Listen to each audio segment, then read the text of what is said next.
Watch இருக்குல்ல, அதை சமாளிச்சுட்டு வர வேணாம். வெயி வரேன்.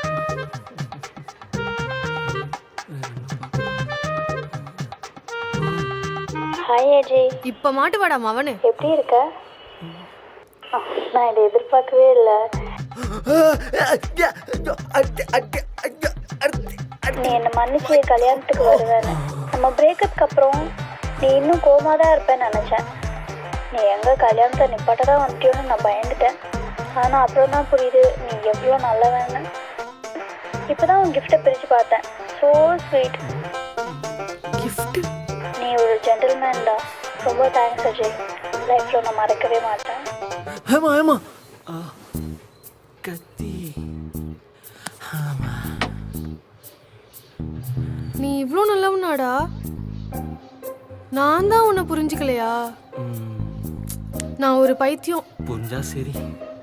அப்போ ஊருக்கு போறேன்னு சொல்லிட்டு உன் எக்ஸ் கல்யாணத்துக்கு தான் போனியா? அதனால தான் ஒரு வாரமா ஒரு மாதிரி இருந்தியா?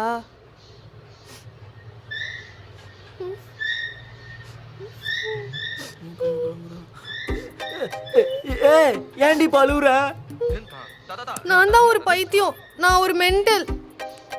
நீ ரொம்ப பாவம் அஜய். நான் உன்னை எவ்வளோ கஷ்டப்படுத்திட்டேன்ல. நான் தான் லூசு மாதிரி எதேதோ பேசிட்டேன் உன் நிலைமை புரியாம.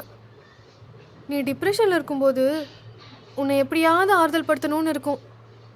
ஆனால் எனக்கு அப்புறம் தான் தெரிஞ்சது என்னால் தான் நீ டிப்ரெஷனே ஆகுறேன்னு. நான் இனிமேல் உன்னை டார்ச்சர் பண்ண மாட்டேன். ஒழுங்காக இருப்பேன். என்னை கழட்டி விட்றாத. அதெல்லாம் ஒன்றும் இல்லடி, நீ லூஸ் மாதிரி வளராத. உன்னை கைட்டு விட்டு நான் எங்கே போகிறதான்? நீ எப்பயும் போல் லூஸ் மாதிரி இரு, எனக்கு அதுவே ஓகே தான். இல்லை, நான் இப்போல்லாம் மெச்சூரிட்டி ஆகிட்டேன். எப்படி சொல்கிற? ஆமாம், இப்போல்லாம் சண்டை போட்டால் டிபி ரிமூவ் பண்ண தோண மாட்டேங்குது. ஸ்டோரியோ ஸ்டேட்டஸோ போட தோண மாட்டேங்குது. ஓ அப்படி. அப்புறம் ஏன் மேடம் என் நம்பரை பிளாக் பண்ணி வச்சுருக்கீங்க? அது அது அது ஏதோ தெரியாம. ஹே, 10 நிமிஷம் முன்னாடி பாய்சன் சாப்பிட்டேன்னா இப்போ என்னடி குத்துக்கள் வந்து உட்காந்துட்டு இருக்க? நம்பிட்டியா? சும்மா சொன்னேன். எவ்வளோ பாயிண்ட் தெரியுமா? லூசு. கத்தி கயிறு இது என்ன என்னன்னு தெரில. நான் மட்டும் கரெக்ட் டைமுக்கு வரலன்னா பெரிய சம்பவம் பண்ணியிருப்போம் போலையே.